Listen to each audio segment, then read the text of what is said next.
everybody. Welcome back to the Divine Counsel Worldview Podcast. Just a quick caveat for those of you that are new here to the channel, or maybe you're coming back and you're wondering who we are, who Mel and Rich are, maybe even who Ronn and Mike are. So we know that you come here to learn Mike Heiser's content, and learning is indeed what you do. I too come here for that. I love it. I love to learn. Very important to me. But the purpose of these episodes of this podcast with Rich and myself is to give you so what do I do with this knowledge?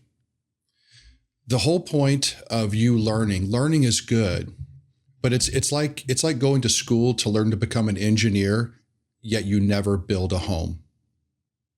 That's pointless. And so the whole reason that we're here is to give you examples of people that have learned the stuff from Mike, and then they're going out and then they're doing the thing.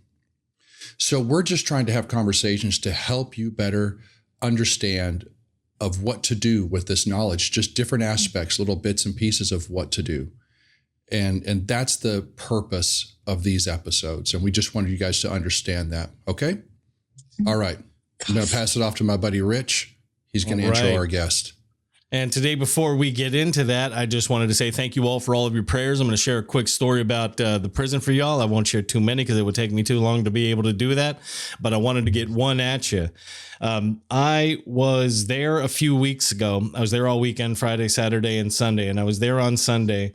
And one of my friends came running up to me and says, "Hey, man, this guy wants to get saved. Come lead him to the Lord." And I was like, "No, you do it." I was like, "This isn't like an incantation or anything. This isn't like special words." I was like, "You're just telling this guy to pray to Jesus Christ, you know what I mean? To talk to him as though he was real, get him into that mode." And he's like, "No, you come do it." And says, "All right, but I'm not going to do it forever. They've had me do it a few times." But I'm like, "You guys are perfectly capable of all this." And so I go and I sit down. This young man comes up. I introduce myself and said, "Hey, man, how you doing?" And he starts, tearing up. But I noticed that he had a Freemason ring on. And I also noticed that he had some occult tattoos on his arms and things like that I recognized. And so I looked at him and I said, "What God do you serve?"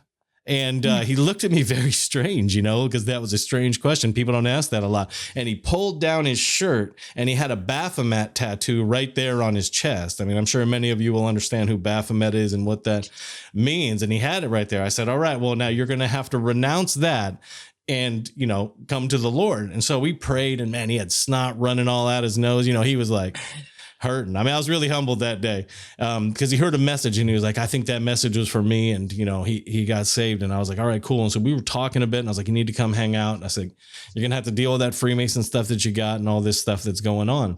Well, later that day, we had a baptism. We had 3 guys that signed up, but there was like 5 guys that got saved in the past 3 days. So we ended up actually baptizing 9 guys, including that guy.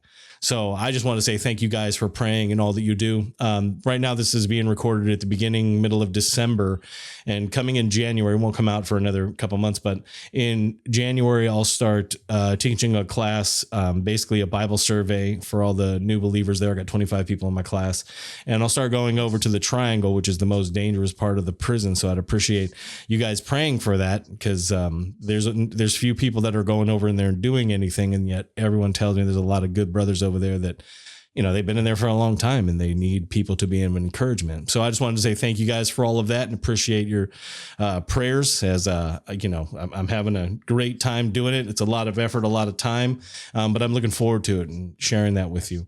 But today we have a very special guest, a good friend of mine, good friend of Dr. Heiser's, that we met somewhere around 2018, that I believe. I think the first time that we actually met was at a meeting we had to pitch the idea of a conference in Palmdale. My friend Sandra Alex, who is responsible for so many Portuguese translations of so many works over the past forever. Many, many years has she translated things into Portuguese, including it started with what does God want, or supernatural. I think it started with supernatural. And then we had what does God want? And then she also was able to do the unseen realm, which is incredible. There we go. There it is right there.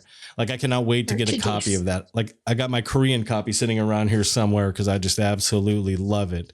As well as being able to translate some of the courses at Awakening that, you know what I mean, are there. She's also done work with others like Diane Laneberg, right? Like, that's what you said, translating one of those books. What was that called again? I just lost that right in my mind. Redeeming Power. I know I read it and then just right now it flipped.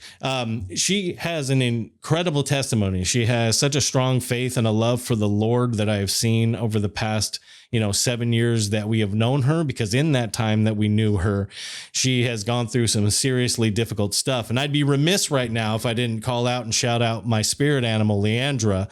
We just wanted to say we love you, sister. Man, just love you and appreciate you, appreciate your heart.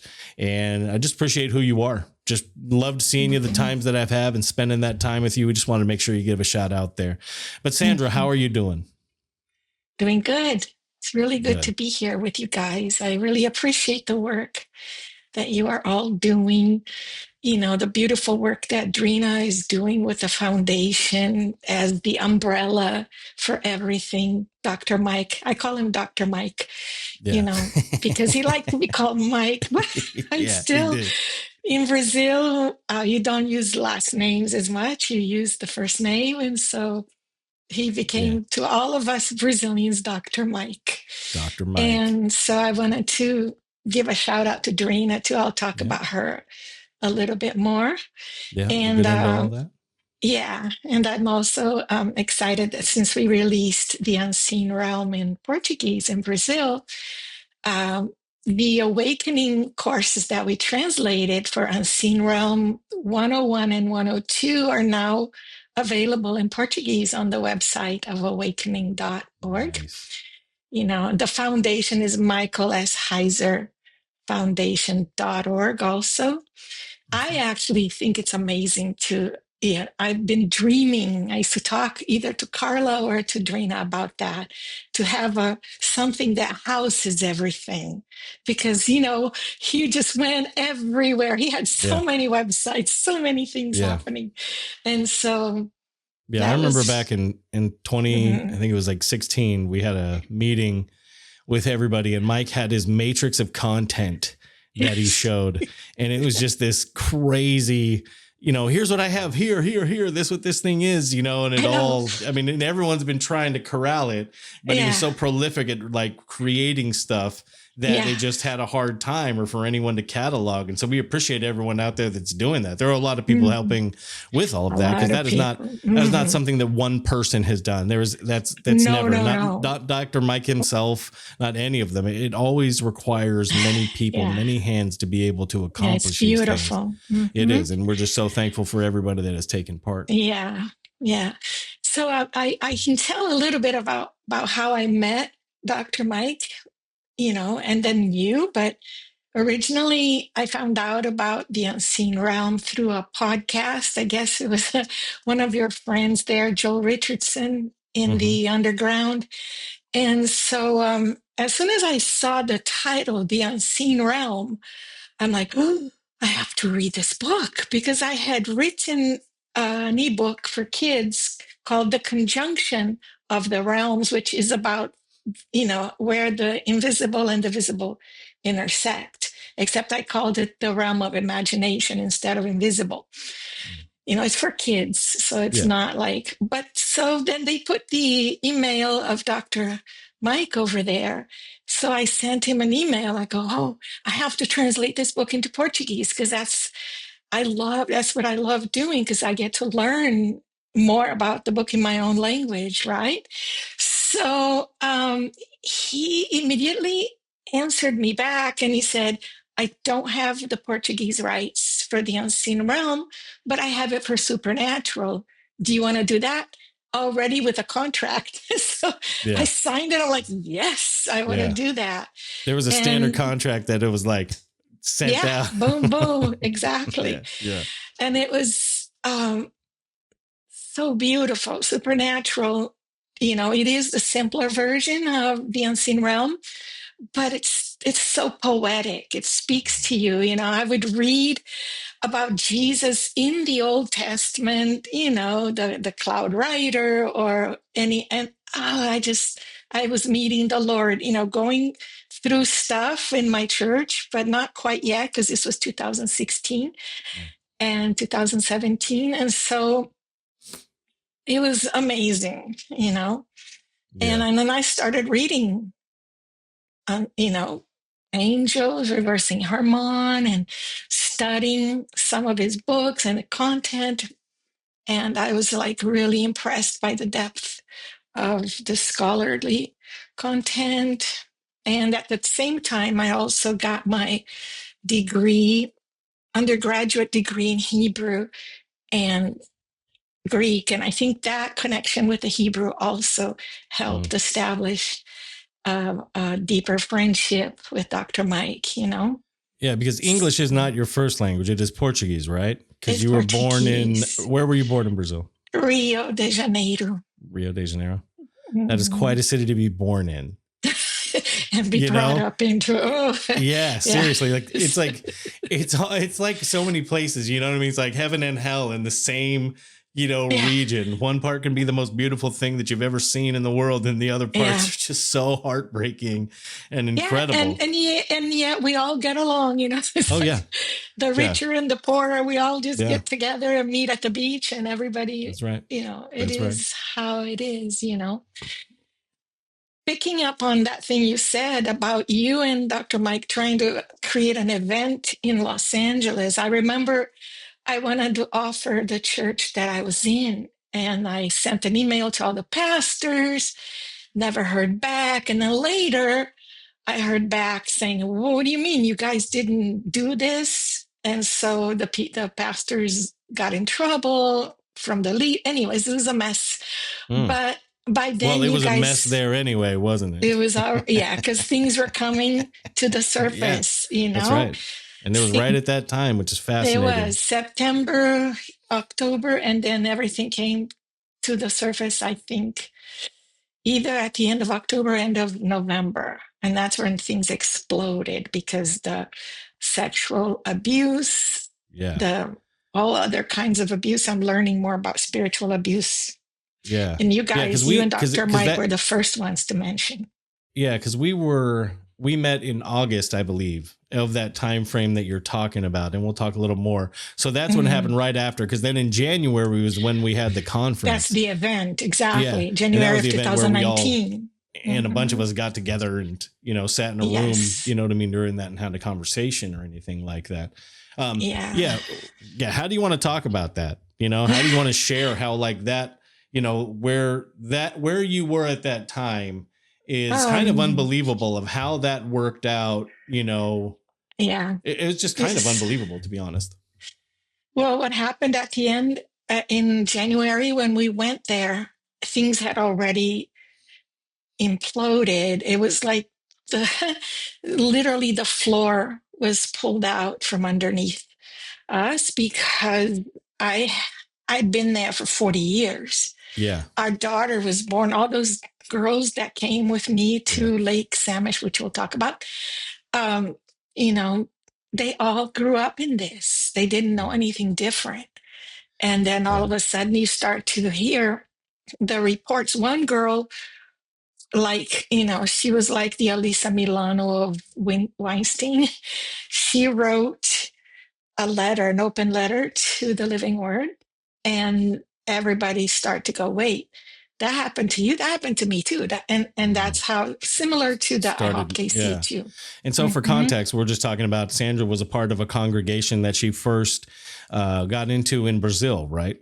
I mean, before you could even really speak English, wasn't it? Yeah. That's how I learned English. Yeah, that's how you learned English, was doing all the work for them, filling out whatever it was, papers or, sermons or whatever it was, right? I translating the sermons. Yeah, translating the sermons. And then she eventually would move up to Los Angeles with this group and this congregation. And you were just in your 20s then? Is that correct? Yeah. Yeah, Yeah, just I in your went 20s, first right? to Iowa and then to Los Angeles. Yeah. Yeah, into Iowa. And Mm-hmm. over the years, I mean, they would learn that, I mean, look, I'll just, for Leander's sake, I mean, this was a cult, right? I mean, this was a cult of personality at the very least, you know what I mean? But Mm-hmm. definitely one of those places. And so that's where she was when we met her, going through that, including, you know what I mean, our sisters and friends that she's talking about that we'll get into. So just for context, that's where she was at and was in for years. But believe they were doing good and were, right? Many of you were still, like, you can't stop the work of the Lord that, you guys still did good. You did. I'm talking about you and some of the people, not like the overarching, not the leaders or anything like that, because what they did is horrifying. No, I wouldn't want to be in their skin.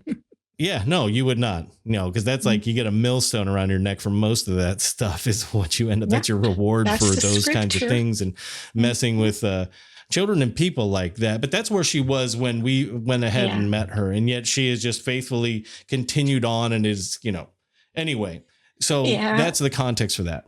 I just wanted to let people know that so that we didn't. Yeah. And because we didn't know what was going to happen to us, because we lived in Los Angeles because of the church, lived close by and close to the school, everything.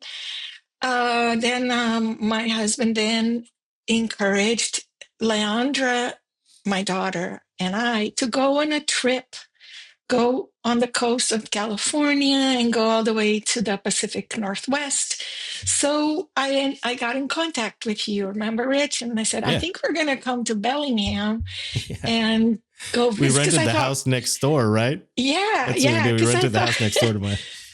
I thought maybe I can go work at Logos or Faith Life. I didn't know what my life was going to be like. I've always worked with, say, the publications of the word and always, had this heart to get the word published, distributed. And to me, the word at the time was all those messages that they were talking from the pulpit, And so I thought, oh, maybe would be a good avenue to do that, But also to go see you, to go see Dr. Mike, meet Drenna, because I hadn't met her yet.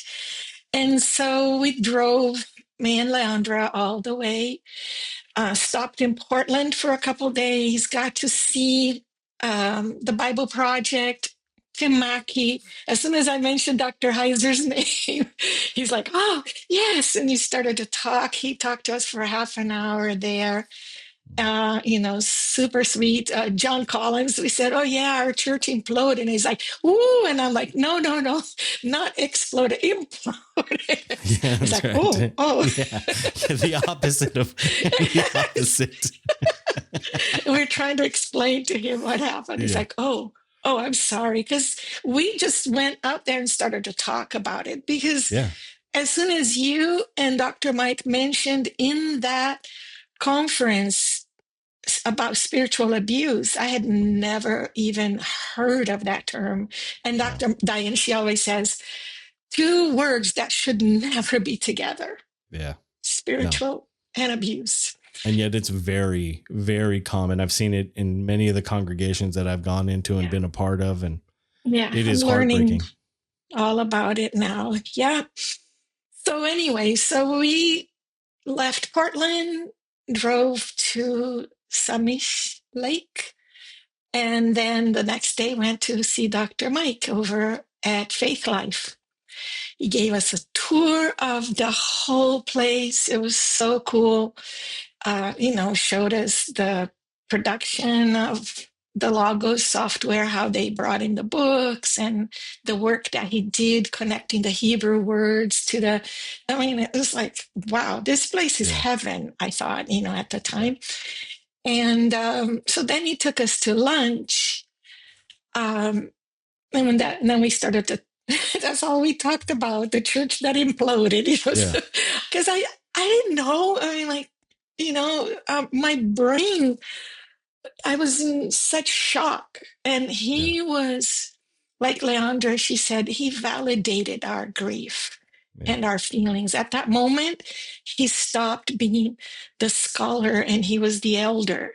He was the family man, the husband, the father, we start to see his heart and his care for people, and to me that meant a lot. And that connected also with Leandra, because she was already going, this Christianity thing is 100%. Really bad. It's not for me. Because you're talking about 40 years of your life. So that's reasonable that not only did you need to talk about that, it was going to have a huge, but it was her entire life. That is going to take time. You know what I mean? That is going to take time, because unfortunately, just like everyone else, like even I, before I came to the Lord, had a view of how God was because of what I'd endured and, had gone through from CSA and things like that in my own life from when I was a child. So I hated him. And the craziest thing that is when you actually go to the Bible and you read the words of Jesus, you see that he's nothing like he's been portrayed by all of these other people. But, and I don't mean everyone, y'all, but many of the people that are out there, they don't portray Jesus in the way that he actually is. And so you got to come back to that. And that just takes time. It takes time when everything like that is going to have an effect. Because I remember when we were sitting there with all the girls and just talking to them about, Christian stuff, there are certain phrases that we talked about that would be triggered because those phrases were used as control mechanisms over them, and authority and things like that. That was abuse, rather than them being like the wholesome, good, Christian way. They're now like, abusive statements that are made, no matter how good the word may be, it's going to do that. And that's horrifying, Yeah, it took me a while even to read Paul again, to connect with Paul. And I loved the epistles. I loved, everything in the New Testament, but it took me a while. I would read that and all I could hear was like, oh, the apostles and prophets and, and pastors and how the whole structure and the pyramid that I lived under. And, were they over abusing like Corinthians? Like that's kind of like the correction one, maybe even some Galatians. Were they using some of those letters to try and say, this is the authority that we have? Yeah. Ephesians 4 as well. Always is going to get thrown in there. Absolutely. They used it, and the structure was a pyramid. So you had apostles, but on top of it, you had the apostolic fathering ministries who were the ones who approved everything. So no decision could be made. Yeah. And so even if you had like a gift from the Lord, something that you knew you were supposed to do, I got in trouble for translating one of the books without asking. One of their books, one of the leaders' books, I got called out and said, you're not supposed to do that without asking. And, and the girl, she said, yeah, I hate that I have to correct you on this. It could be worse, but still you didn't ask. And I was like, oh my gosh, I just translated and I'm giving it to you. This is what I do. This is literally what I do. And it's like it's a gift. This was a gift. I just did this for free for you. Doing. That's crazy. Exactly. In those things, it causes that trauma. Like, I remember listening to that podcast today, and Sandra was talking about vacuuming, and someone said that she didn't vacuum properly, and like every time she vacuums now, she has to remember that, that comes to her mind because she would get in trouble. You'd get in a lot of trouble if you don't obey that. Like those. Oh yeah. If you wanted to know what like really set me and Mike off, like it is those situations and those things like that, because it is the worst thing that you can do, because you are crushing people's faiths, in this place. And that's what it does. That's why, it's also why I love you so much, is because, you haven't let it totally destroy any of that at all, and even though there's parts of it that needed to be, but that was more the structure and things that you were given versus who Christ is in his mercy and grace. And his love, healing. Yeah, that's right. And it's completely, so yeah, it's completely understandable that you guys needed to talk about that and needed to get it out, and with anyone who was there, Yeah. So that's how, that's all we talked about, as with Dr. Mike. And he's at that moment when we were having lunch, and now I'm back into our meeting in Bellingham after visiting the Lagos facility. And he told us in confidence that they were moving to Jacksonville. And I was like, oh, great. There goes, my possibility of having my friends, Rich Baker and Michelle and Dr. Mike and Drina and the kids, just to find another group. I just didn't know who to connect with, even though, because everybody left in the church. Especially the younger people that we were always connecting with, So anyways, so then he told us that, and I was like, oh, okay. And he says, don't tell anyone. I said, no, I never did. And then, so then after lunch, he took us, I wanted to find out what that place was that he liked to go. Was it cupcakes or something that he liked to eat and that he's not supposed to eat? I can't remember. This Pure Bliss or something. I don't know. Oh yeah, Pure Bliss. That is absolutely it. Just like the greatest cake shop, place, bakery in the area. Yeah. He took us there. We walked in the rain, and he's like, shh, I'm not supposed to eat this stuff because he had too much sugar, I guess. But we all had it and had coffee. And then we walked back and he took us to his office in the basement.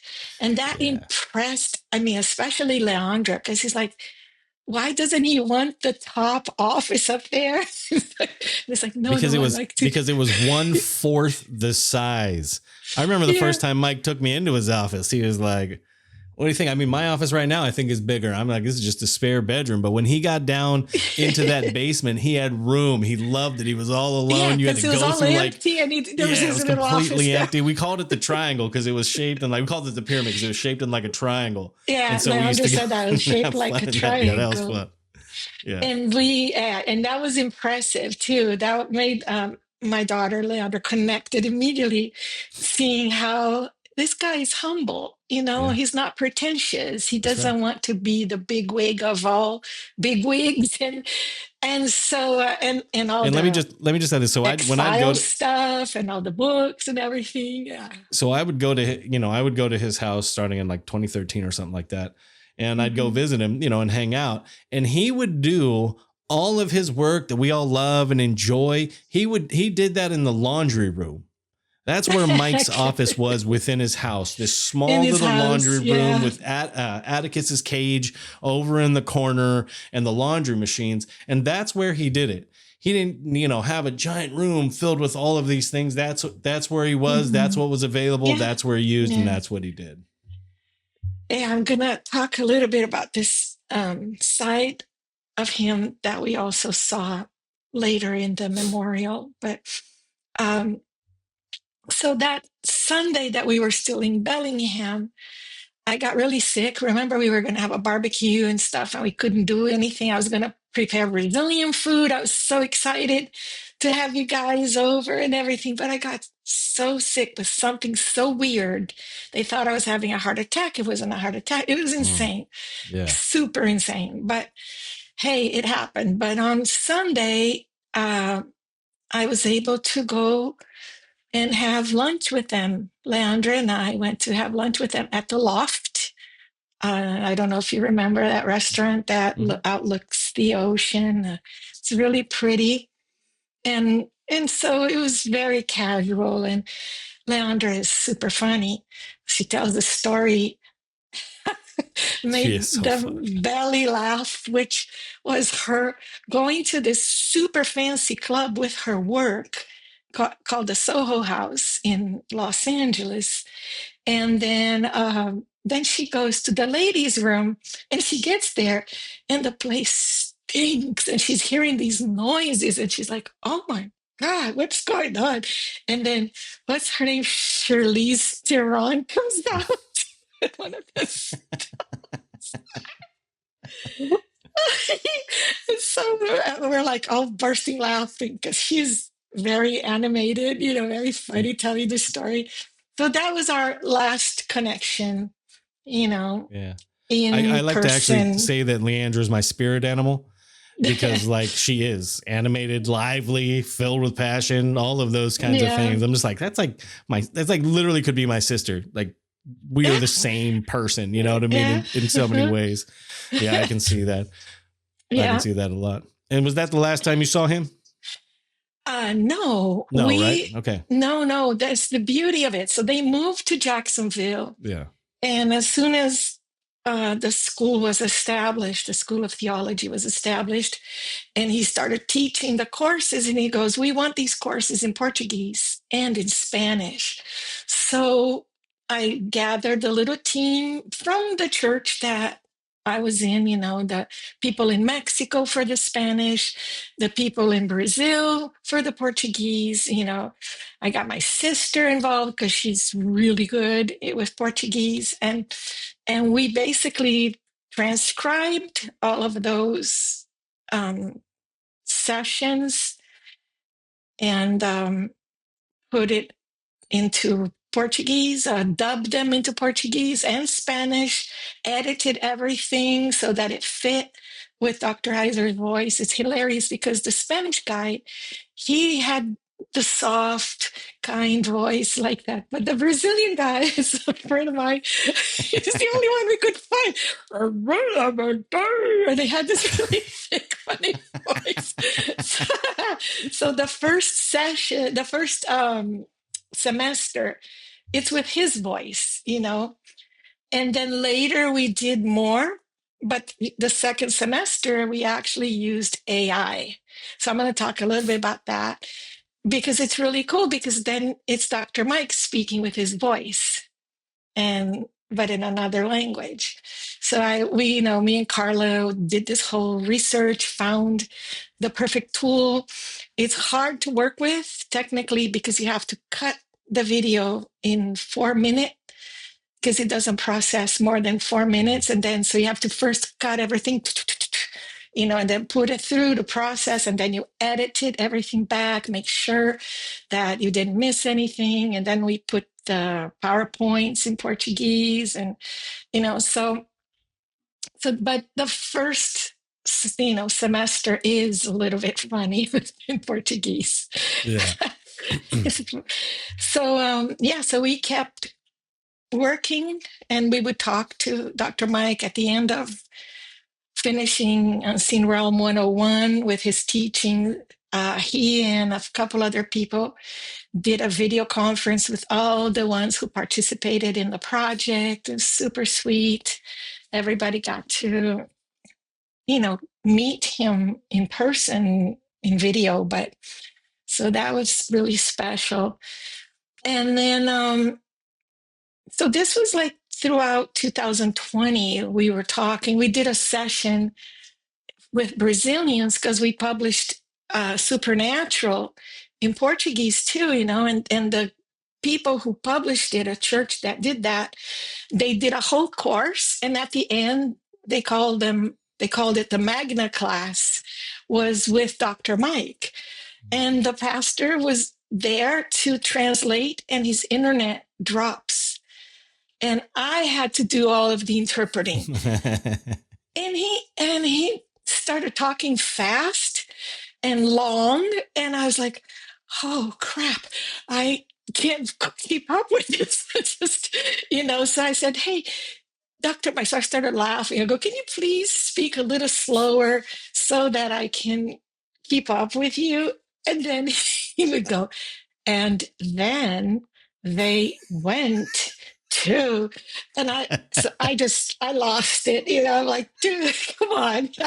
Go midway. 0.75 speed, man, not 0.25. Yeah, so I have that video. It's actually pretty cool, the things he said, the questions that came and stuff. But I was sweating, like I was sweating bullets, because there are 200 Brazilians, theologians, and people watching. And here I am trying to interpret, and I was not prepared, didn't think that was going to be my job or anything. Yeah. So, well, thankfully you've been prepared most of your life for that eventuality. But let me ask you before we move on, what is the state of the church in Brazil? Oh, there is no more. The church that we were in the No, I mean like cult. just like as a Oh, in whole with what you're general? dealing with right now in general. Oh. Like what are you seeing? What's going on? Mhm. A lot of what they call neo-Pentecostalism, is that how you say that? Yeah. The neo-Pentecostals, they are, a lot of things are coming to the surface. The Foursquare, other denominations, other non-denominations are all not functioning in the way that they should function. Let's put it that way. Because there's a lot of believers down there. There's a lot of Christians down there. Yes. There's a lot of big congregations and everything like that. I remember, I don't know did you ever hear of a guy named like Ed Silvoso or something like that? Do you ever remember that one? I think he was from down there anyway, but they were part of this, like, that neo-Pentecostal stuff, you know what I mean? That you're talking about, which I'm assuming we're talking about like the Reading stuff and things like that, like Bethel or things like that in that nature. Kind of like that. Yeah. Okay. Yeah. And my contacts mostly right now are with theologians and psychologists because, of the people who have been spiritually abused. They need therapy. And I'm here, and they all come to me since I published that book, Dr. Diane's book.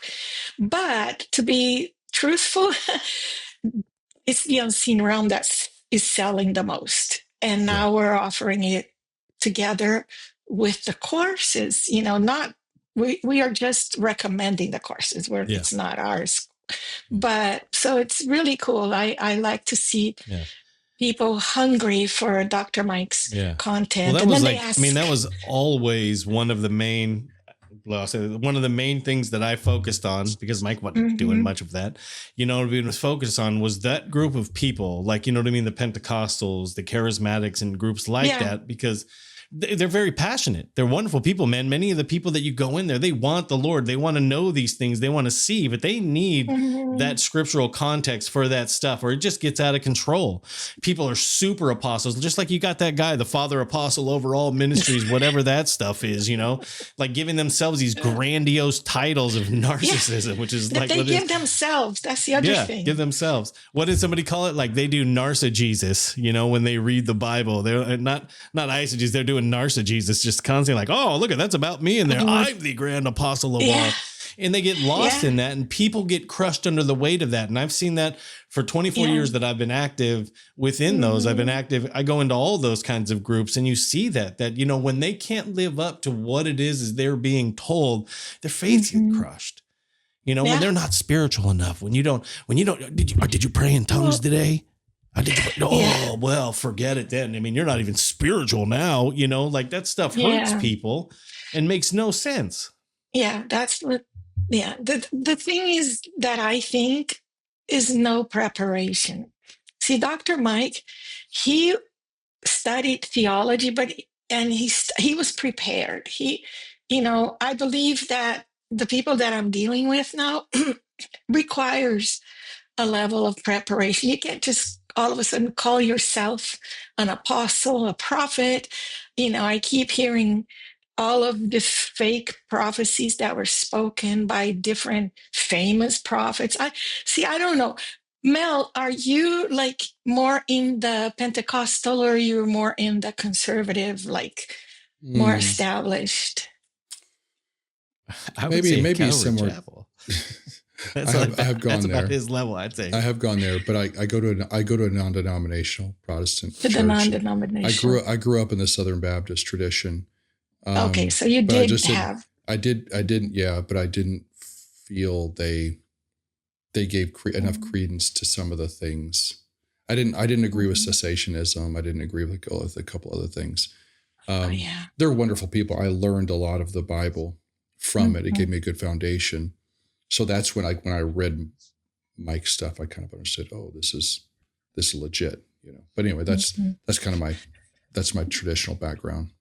Yeah, I just didn't want to be talking about something that either disrespects what you go through. We're kind of equal opportunity haters here. Yeah. Okay. Yeah. Honestly, like when we talk on this, I mean, I tell people, I was like, I am happy, like to let you do whatever it is that you want. You believe what you want. You believe these things are the things that you want to do. That's great. But don't try to foist that on me. Is that something that I have to do? Yeah. I have to stand before my God when I die and speak to him. And none of you are going to be there. No offense. I mean, like, Mike and my buddies will all be in the crowd cheering, to me to throwing eggs or something, but they're not going to be standing with me there. And I want to be able to answer for that. And if this is where I have come to after 30 years of salvation and faith and doing these things, then let me have made it this far. I'm not trying to tell you that you have to do, that either. So we're people on this, they understand that. We got to, when we had that conference, I mean, it was, 160 plus people. Yeah. And I mean, there's people from every kind, just as there was when we were in Palmdale, right? I mean, there was a lot of pastors, I think we only had about 110 people there. And yet the majority of that were pastors and people in different congregations and groups and such. Yeah, and Anthony Delgado and Jamie, remember? They got it immediately. As soon as we started to talk, they're like, oh, yeah, yes. And then it was so sweet. I connect with those guys to this day. I mean, little, but not so, but we love Pastor Anthony here. We do. We love Pastor Anthony Delgado. He's awesome. And Jamie, oh my gosh. Jamie was like she did so many things. That she played the bass, and then she taught, and then she washed the dishes, and she did everything. I'm like, wow, I love you. They're really cool. Yeah. So after that time in Bellingham, that I know Dr. Mike and Drina and the family, they all moved, and then they came back. We moved to Arizona, to Gilbert. And they came, like I said, to the wedding of Charlie, Kirk, and Erica. And the next day, they invited me to go to, was Bob Pritchett or something? The name of the people who found, and Jane. Yep. Yeah, they had a house there, and that's where the Heisers were staying. So they invited me for dinner. And it was like a few days, JT had just left. I still invited him to come, but he didn't come. And so my heart was like crushed, after being through this whole situation with the church and stuff. And after being married for 33 years, he walks away. But I did go. I said, I'm going to go and see these guys. I felt so special that they were inviting me. And when I get there, because at that moment, how small did you feel as a human being after having spent all that time? You see what happened to your daughter. Your husband now just couldn't handle all of that went on and walked away, leaving you in this spot. Yeah, that's the thing. I walked in there, and Dr. Mike had like a, from ear to ear smile with his computer in hand, saying, I got the Portuguese rights for the Unseen Realm. And I was like, oh, that's amazing. Because remember, that was my first connection with him. Right. It was like, can I translate this? And so, he gave it to me to translate a few months later. But, and now I don't know if I should say this, but at the time I thought he said, and I got the Hebrew rights too, but nobody remembers it. So I'm like, Logos, Faith Life doesn't remember. Nobody else remembers. So I'm like, I don't know, maybe I'm crazy, but I thought, I have a friend that speaks Hebrew that maybe he can help. Anyways, but that was the Portuguese thing. It was a big deal. So then dinner comes, and Drina sits on my right, Dr. Mike, he sits on my left, and I felt they just were like beaming love. They knew nothing about my situation, nothing, and just beaming love. And I felt so uplifted, so loved, so honored. And I'm like, oh, this is the real Christian love. This is what Christianity's supposed to be, not this other thing that just keeps putting you down, and using you as like a battery, using you as something to get my purposes accomplished that I want in it, rather than even helping you accomplish what you want, which is translating things into Portuguese. Yeah, for the so people you that's love in Brazil. exactly. I mean, I didn't, I've talked to all the kids, all the people, and I said, did I treat you guys that way? And everybody says, no, no, you didn't. And Leandra didn't either. You know, JT, he was a little harsher, but that's because they were demanding Yeah. of him, you know, having to deal with several things because he did security, you know. So, anyways, and all that to say that that was a beautiful experience with Trina. And that was my first time, no, my second time meeting her in person. And I was really, I was just floored with all the love that they expressed, you know. And then they'd been to this important person's wedding, and now they're having dinner here with me, you know, like a nobody. And he just, you know, they're talking about the unseen realm, talking about even faith life. I remember Bob said something interesting about Dr. Mike, because he said, you know, we have all these digital assets and everything, but Mike, you are the asset. You are like, you know, like the golden egg or whatever. And I thought, He was oh, the that's guy that cool. was willing to do all the dots and lemmas from Genesis all the way through and connect them so that we can see one of those beautiful charts that we enjoy when we see how all these different things connect in the Bible. That's what I think. Dale said that at the memorial. He's like, he never complained Dale. about it. It was Dale that did that. Dale was the father. Dale Bob is the Janet. son. Yeah, exactly. And Dale, and he was the one that was like, he didn't complain about it. He'd love to do it. It was probably the worst work in the company, to be fair. You know what I mean? From one Mike computer nerd to another, I understand. And he did that. And how much have we all benefited, even from that thing there that he did? We all have, and so has the entire world. Incredibly grateful. Yeah. Well, and I'm grateful for the privilege. Shout out to the Pritchetts. You know, thank God for your faithfulness and your belief also in Mike and his work. I mean, I think they understood what they had, you know, in Mike and what he had, and, you know, thankful to them because they're the ones that got Unseen Realm published in the first place. I know. And then the thing that he was meaning also, besides Dr. Mike having done all this work of, you know, connecting all the dots and everything, it was the knowledge that he had inside, the richness of the knowledge, you know, because he was the one, when he was writing, you know, Unseen Realm had like 483 footnotes. Who does that? You know, it's like very deeply researched and very amazingly written for you to understand. So, you know, and one of the amazing things is, you know, while we were doing all that stuff, you know, and he was writing those books, we were talking to a lot of people, and we talked to people who sell books like that. And he says, if you get a book with footnotes, an academic book, if you sell 6,000 copies, you're successful. That's what they consider, because nobody buys those. It's like they go to libraries and colleges or something like that, but people don't buy it. And I mean, it's they're over too expensive. Like 400,000. They're way too expensive to. That too. You know, I try to do some research when I'm translating the references that he makes in the courses, and I was like, whoa, this book is expensive. You know, $65 for just a small. Oh no, you know. $400, $500, $600, $800. Yeah, it's expensive. You know, so after we did this whole work, and I started working on the Unseen Realm, and I would talk to Drina and to Carla because he started to get sick, but we still talked. You know, he went to take care of his mom. I remember that, you know, and he told me I'm the only caretaker now for my mom.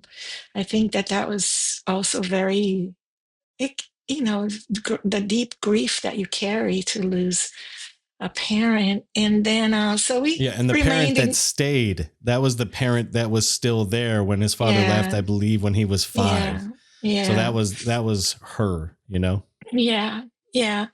So we talked all the time via text and everything. At one point, this Brazilian guy reached out to me, and he said, I see that Dr. Heiser needs to organize his content and I'm the guy to do it.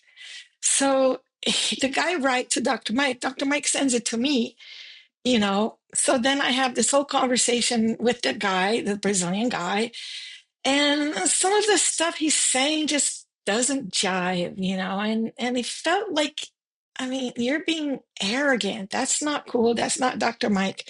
So I said, okay, we're going to think about it. We'll let you know. He writes to Dr. Mike complaining, and he says, really? I write to you and you have me talk to your translator? Dr. Mike says, well, we know he's not the guy. Yeah. So at that moment, he said, and I think Carla was there, I don't remember, but at that moment, he said, I want you to do everything to deal with Brazil. So I'm like, okay, I will do everything I can, the best that I can. So do you know how many, I'm just going to stop there because you said something that's pretty interesting to me, is I can't tell you how many times people would say, why am I dealing with you when I emailed Mike Heiser? And I would tell them, I was like, do you understand that you right now are one step away from Mike Heiser? Yeah. Like one step away. I'm right here. He's sitting next to me right now, but he wants me to because he's busy with all of this other stuff that we have to do this. I'm that guy. If you want to get a conference done, you talk to me and I will help set that. And then Mike, well, you'll get there. I was like, this isn't like, no one's questioning your maturity that you can't talk to Mike Heiser, because you have to talk to his, bear friend. No, you talk to the bear friend because that's his job and role in his life to help carry those burdens. But people would do that. I tell people, I was like, it's got to be one of the strangest things that people were just up in arms because they had to deal. And I'm like, are you serious? Do you know how close you are right now to Mike? Like same thing. Like when you guys, hey, we want to come up there. It's like, hey, cool. I got a house next door we can rent, and you'll be here and you're here. And to me, it was like you and Dr. Mike, hey, I had never had an issue communicating everything with you because it's like, hey, he's busy. We respect that. That's the thing. You respect it, Yeah. And so anyway, I think the last text that he and I talked would have been in maybe towards the end of 2022. And then he said, you're not writing anymore like you used to. Because I talk a lot, but I also type a lot too. So it's like either my thoughts come out through my mouth or through my fingers. It doesn't matter. It all goes out. And so I said, I haven't been, but I am translating The Unseen Realm. At that moment, I was really scared that he was going to pass away. And I mean, I was really scared for some weird reason. Yeah, well, as his best friend, I just didn't believe it. I mean, I wasn't in denial that he was sick, but I was like, God is going to answer the million prayers from the 200 countries that are coming in and doing so. But it was right there at the end of 2022 that he had that blood clot that took all the blood out of him. He lost 3/4 of his blood or something like that, right then. And that was the moment. It was that moment when I got that text that it all just came down. At least you got to go see him. I was going to try to, but I had just the whole thing that just happened with JT leaving, and now my house he wanted to sell the house so he could have half of the house. And that's why I'm in the Pacific Northwest now, because we did sell it. But, my life was kind of on hold a little bit, even though I was translating. I don't know if anyone knows this, but I went and saw Mike right after he got sick and, went to Florida, hung out and spent time with him. And, we talked, for hours. And then, when we had our time alone, we had some serious conversations and stuff. And I was like, man, we agreed that if he got too sick, we just not worry about it, being right there. Because I realized in that moment, like no one in the prior 10 years had spent more time with him that wasn't his wife and kids than I did.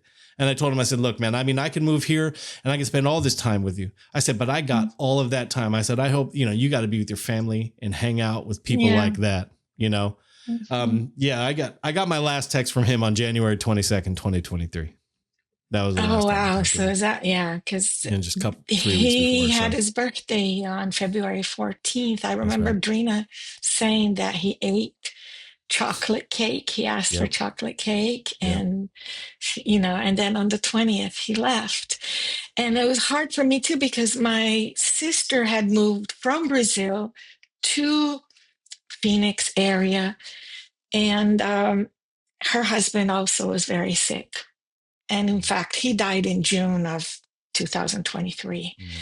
So I was having to also support my sister in a mess inside, but having to take care of her, help my brother-in-law, help the kid.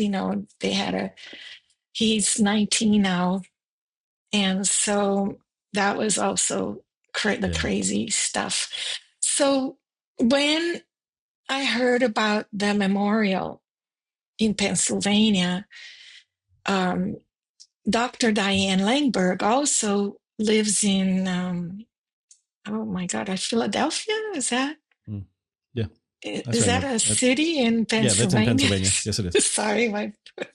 No, that's right. I live in Tennessee and people ask me, I've only been here 4 years, and they'll be like, do you know where this is? It's an hour away from me. I have no idea. You don't know? No idea. So what we did was we decided we're going to go meet with Dr. Diane and then drive to a little place close to Lebanon. Is that where the memorial was? In Pennsylvania? So that's what we did. We got a little Airbnb. We went and had lunch with Dr. Diane, spent an afternoon with her. And I wanted to attest to this woman's character and to her integrity and her understanding of trauma of people go through, especially in abuse in the church. And she's the real deal. She's seen it all. So you mean you had to meet her to be able to discern whether she was that person or not, or? No, I had already translated the book. Okay. But I wanted to see, because you can write, your words can speak one thing, and then your character is another, which is what she calls out too. She's like, the church, these leaders, where's their character? If you, that's exactly why I wanted to meet Mike. I just wanted to meet him to see, because I was like, because this work is amazing.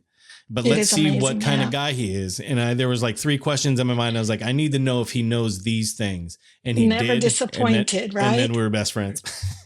You know what I mean? I'm that same way though. No, because see, when we went to the memorial, my daughter, she, like I said, she's not in, going to a church or anything, which is not a big deal to me at all. What I'm saying is that she actually connects. She can see people's hearts. And she saw how Dr. Mike reached out to all the fringe people, all the little ones, that have suffered, have gone through stuff. He understood. So that memorial, was amazing. You don't remember meeting that guy in the middle there, Mel? He was there, the silver fox, man. I remember him there. I thought you guys did. I remember talking to y'all. I don't know. I don't remember. He's 6'4". He would have been one of the 10 Nephilim there, Yeah, pretty sure. Possibly. I think I did see, but we didn't talk. So I was so happy. It was great to see you guys there. At the end of that, I saw Erica Kirk. Well, she was Erica Kirk. And I ran up to her and her mother, because they were on the trip. They went on the trip to Israel back in 2018, and I went with that as well. And I think at that time, I didn't really talk to her very much. She just had a huge camera. She was always taking really cool pictures. But I saw her, and her mom were kind of we're leaving. And I ran up to her and I didn't even know her name. And I said, hey, y'all, do y'all remember me from the Israel trip? And she's like, yeah. And so we talked for a little bit. And that's when I found out she was married to Charlie Kirk. And I was like, what? I was like, good for you, girl. Yeah. So that was really cool. And then she talked about Mike, the story about you're talking about them going to their wedding and stuff. And I thought that was so neat, the whole connection between all of them. But that funeral was, I was just drawn to it. I was like, I got to go. I mean, Mike was my friend anyway. And thank God it was sort of fairly near me. And I was like, I got to go. Like there's going to be a lot of interesting people there, and not just for the interesting people, but it's like people are going to make connections and things are going to happen at this. Like, that's just what's going to happen at this place. You know, it's like, it's just one of those events where it's like, we're all like, you went to meet you from there, you went to Diane's place, you know, the rest of it, like Fern and Audrey and us all hung out and talked. Yes. And I think I met Jorge for the first time there. Yes, and I got to meet Jorge too in Ron person. And, yeah. I got to talk to Josh Swamidas for a little bit. I just went up to him and said, hey, you're Josh Swamidas. He goes, yeah. I said, we're going to talk later. He's like, okay. Oh. So, but it was just like, you know, there were just interesting characters there. And, and the conversations, like, I didn't want to go, but I think I had to drive back home or something. Where do you live? Where are you at? I'm in the Washington, D.C. area. Oh, okay. Okay. Yeah, It's it was not maybe too far. No, it's maybe 2.5 hours, maybe 3 at best, you know? So. Oh, that's awesome. Yeah, no, I think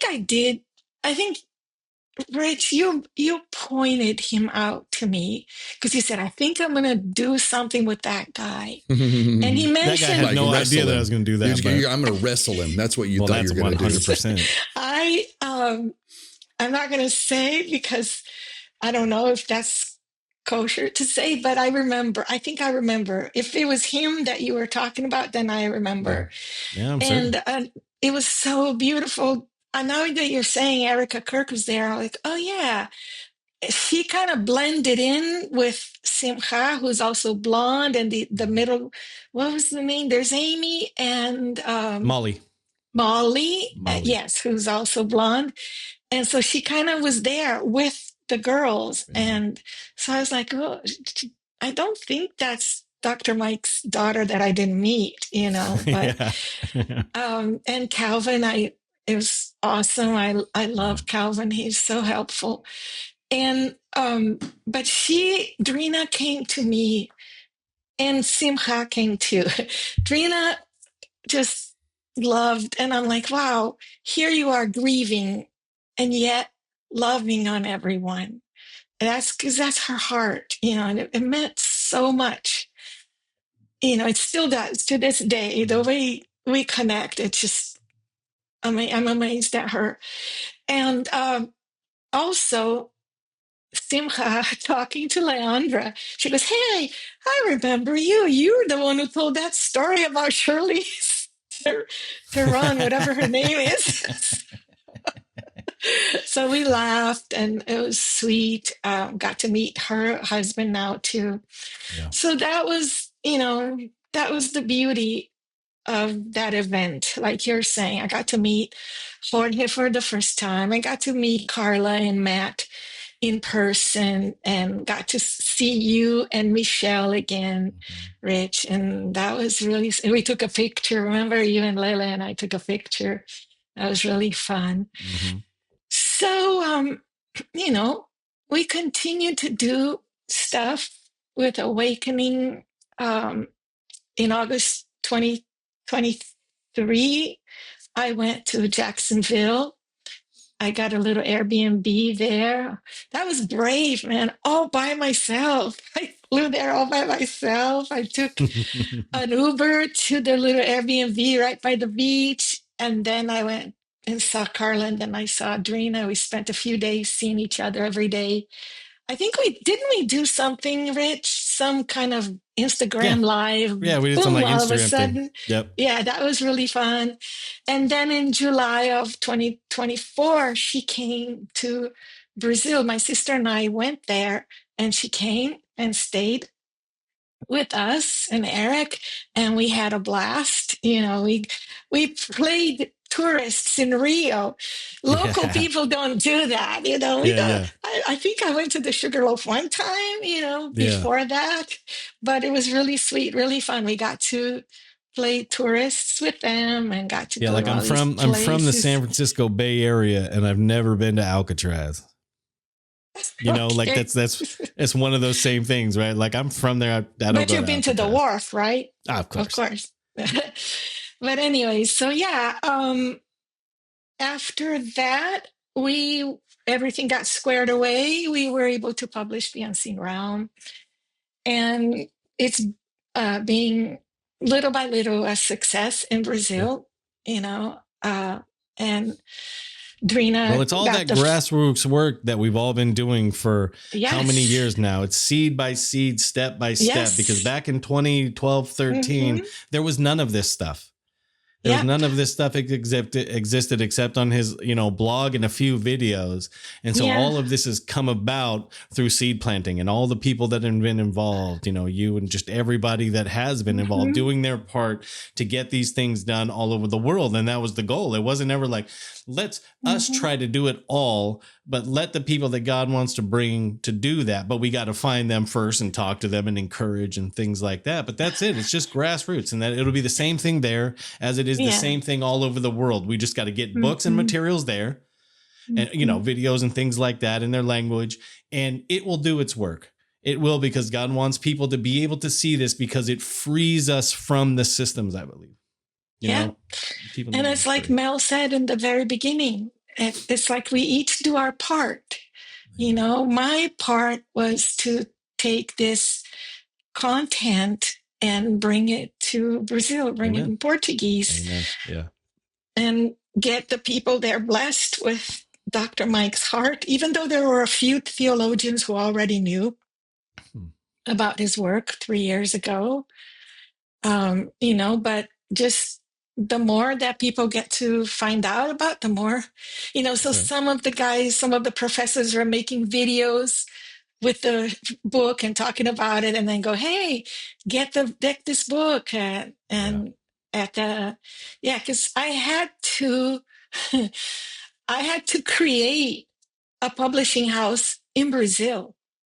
Yeah, I remember we've talked about so much of this for so long. Like, what it's amazing. I doing? Yeah, I don't know what I'm doing. I've never done this before. I used to work in publishing houses, but never done this.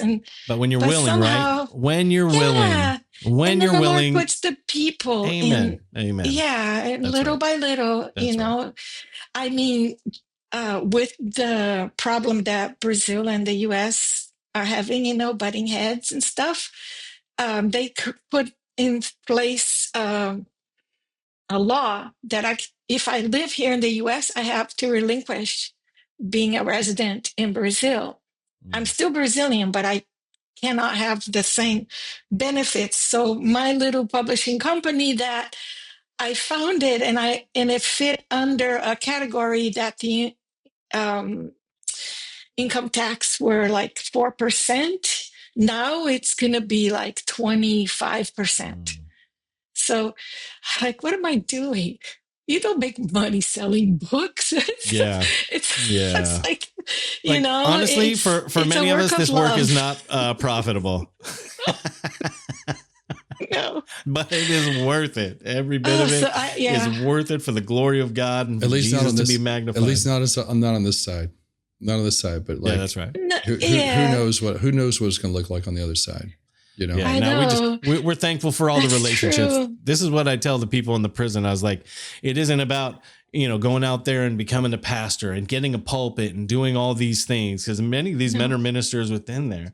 It has nothing to do with that, man. It's about just loving others, showing compassion, being kind, finding your place and enjoying, Yeah, the thing that became very real to me when I was in that church, because I saw every time we would do a project, the project became the big deal, and people would treat one another like garbage, and at that moment, it's almost like I heard God saying to me, I mean, it was in not audible, it was in my mind, but Well, it's the like Holy Spirit's there too.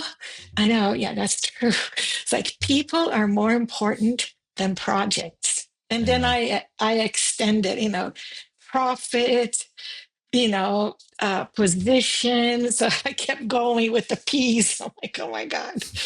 But that's the thing. It's the people. It's all about people. But didn't we all learn from Dr. Mike about being God's imagers? Yeah. Yeah. So, and it is all about the relationships that you make. Those are the true blessings in this world, the true blessings in this life.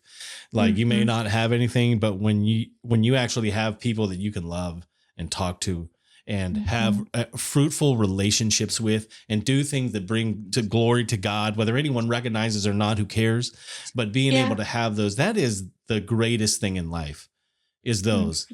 I mean, like right now I tell people, I was like, I'm so blessed right now. I'm like the most blessed person because one, if I'm usually at home hanging with my wife and kids, right? My family. I'm at the congregation. Which is the most important thing, by the way. Then I go to the congregation that I'm a part of and I hang out with my family. And then I go and spend a lot of time at the prison with my family. I mean, those are my family in there. I mean, that's how it is. Like I wasn't there for 12 days this past time. We went somewhere and I got sick. I'm still sick. And I wasn't there for 12 days. It felt like I'd been gone for months. Every one of my guys felt it. We all felt that same way because in 4 months, we built such a bond that we'd love seeing each other. We love being together. And when we weren't there, and that to me, like that's the reward that, man, I want. Is relationships. That's what I always prayed for since I first started walking with the Lord. I was like, maybe I should have asked for a house or something, but I didn't. I asked for relationships. I was like, God, give me quality relationships that I can do stuff with. And I just got to say, man, I'm blessed because I have so many of those. I've had so many over time. I mean, Mike being one of them, I don't know how many people got to be best friends with Michael Heiser, I don't know how many at all, to be honest, but, thankful for those relationships because that relationship introduced us, right? And we've loved being friends for the past 7 years. We've loved hanging out and talking. You love my kids, of course, they're awesome. Yes. They're awesome. The kids are awesome. And your wife. Yes, Michelle and the boys. That's a blessing. That's like, amen. That's the real treasure because in the closest relationships is where you come out. And then sometimes it's pretty, sometimes it's not, but that's where you learn to be, okay, how am I going to be the expression of the Lord to and that's my one thing neighbor, I would say which is your closest neighbors, right? Yeah. And that's one thing I would say about Mike is, we worked intimately together, had all kinds of conversations and everything. And he never tried, he always let me be me.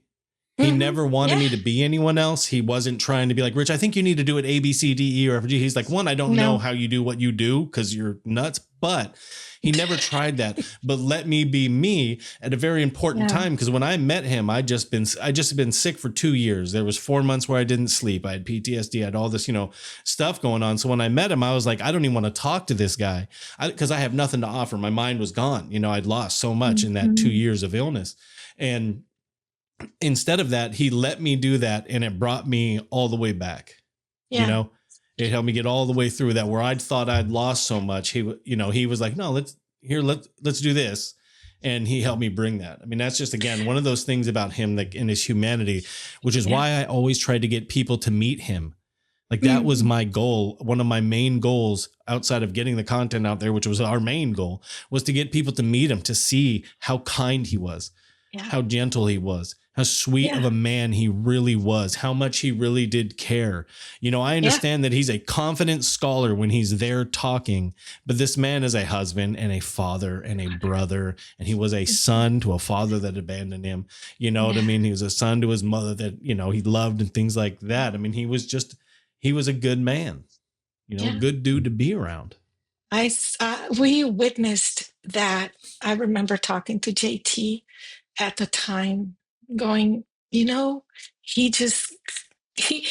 the ones should be like creating an environment for him to function and stuff. And yet he does that for Rich. He makes you feel loved, accepted, and able to be yourself, never demanding anything else. That's right. and Right. we were One like, of my wow. one of my best friends who was a missionary in Indonesia, which is a crazy story. And I talk to him all the time because whatever reason, he's deep in the jungle, got no electricity or anything, but still can get on Facebook on a phone or something, on a sat phone or something. But he was like, someday you're going to meet someone who's just going to let you be you.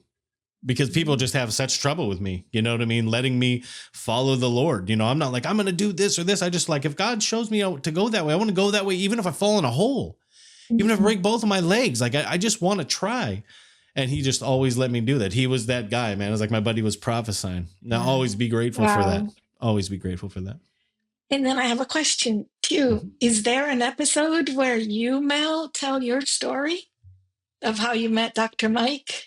Because I would love to hear that. Shouldn't that be like number 8 or 9?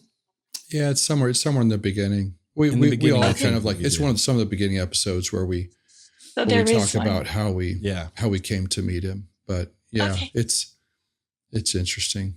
There's some other nuances I can probably tell you offline sometime. I would love to hear that too. It's like so awesome how he put us all together, It's amazing. All right. Now, if people want to contact you, how can they contact you? Oh, I don't know. Do you want them to contact you? Maybe you don't want them to contact you. No, where do you want to send them? For if they want to find a copy of the I have a website. Yeah. Okay. In Brazil, they can go to livrepress.com.br. And here in America, it's just livrepress.com. Livre is book in French, but also free in Portuguese. So is that spelled L-I-B as in boy? No, L-I-V as in Victor, R-E. Livre, Press. Not liver, liver, Not liver or not libre. Livrepress.com.br. .br if you're in Brazil. Just .com if you're here. Because we have, for Brazilians here, we're also bringing some content from Brazil, from Brazilian authors, and we're going to publish them here too in English. Because I want the Brazilian authors to also, well, it's actually nice to hear from other Christian leaders in other parts of the world, so I don't have to just only hear ones from here. Like I always love when I can find something from a Chinese pastor or something like that, to be able to just hear the differences, because there is a great difference, Oh yeah, and there's so much beauty and so much depth too in a lot of the writers I'm finding. Some are funny, so a little by little bringing them here too. That was part of our goal. That's cool. Yeah. Well, is there any story that you wanted to talk about that you wanted to finish on before we finish up here? Do you got something in your notes there that you want to make mention of? I just wanted to say, as we've been working on this content with putting through the AI, and Leandra has been having to deal with it, and it's been a healing for her and for me. We get to see Dr. Mike all the time in the video, and it's just like, wow. So we cry, we talk about it, we cry. And, and then she said to me today, crying, and I just wanted to leave everyone with this, is like his whole mission was to make the Bible make sense, within its context, because so many people take it out, and that's because of what you were talking about earlier too. They take a verse and or whatever, it says, oh, this is me now, that's my promise. No, it's just within the context, and the Bible makes sense when it's read that way. And it's like, oh, we're so grateful for what we get to learn. So amen. Thank you, guys. Sister, I just love you so much. Appreciate your friendship and relationship over the past 7 years, just how God works again, and allowing me to meet just some of the best people even though they go through some of the hardest stuff. I mean, that's why they're the best people, to be honest, because many people couldn't make it through those situations and many haven't, which we're going to find you all out there too. Just so you know, all that have been broken and crushed by those things, there is healing in the name of Jesus Christ. And he wants to bring that to you, that love, that compassion, and that mercy. And I'm just so thankful for you and for all the work that you've done. You know how much my heart is for people in all these nations to get this content, to be able to experience, the understanding of the Bible. I appreciate the older generation for how many Bibles they got translated in the past, 100 years. There've been so many into different languages, but you know what? We need some context for that. We need some context and books with context to help them read and to see that. And it's amazing how much even just the unseen realm can do. I mean, it can do so much to opening it all up. And so anyway, I just want to thank you for your work and for all that you've done. Leandra, we love you, sister. Love you so much. I'm so, happy. I can't wait to see you again. Even though it's been a few years, it was Mike's memorial the last time, but just thankful for you. Thankful for all your friends. She's going to watch it when it comes out. It's on YouTube too? It will be on YouTube really close to the time of the actual air date on there. I know they're getting all that caught up. So. Because I usually just listen. I haven't watched it. I haven't seen it yet. So I'm going to now start watching too. Yeah. And Mel, what about you? And you want to finish this off here? Yeah, I really appreciate your time, Sandra. Thanks for talking to us. Thanks for kind of sharing your heart and your experiences with it. It's a blessing to get to know you. And Rich here's been telling me about you for years now. Literally years, saying we're going to get Sandra on. We're going to get Sandra on. So really appreciate your work you've done transcribing things and doing that. That's it. Yeah, it does have. I think it has a huge impact, and we're not really going to understand the impact of the work that we do here on earth. Yeah. But I think that's going to be one of the cool things that God's going to do for us. Once we get over there, He's going to be able to show you. And I think he's not going to drop us all on us at once. I think throughout the time we're in heaven, we're just going to meet another person like, hey, because you did this thing that had a big impact on me, and it factored into the calculus of why I'm here. And so I appreciate you being faithful and doing that. That's really wonderful. Thank you. That means the world. Thank you for saying that. Well, we appreciate you guys out there and look forward to the next time. Yep, podcast until next time. See y'all later.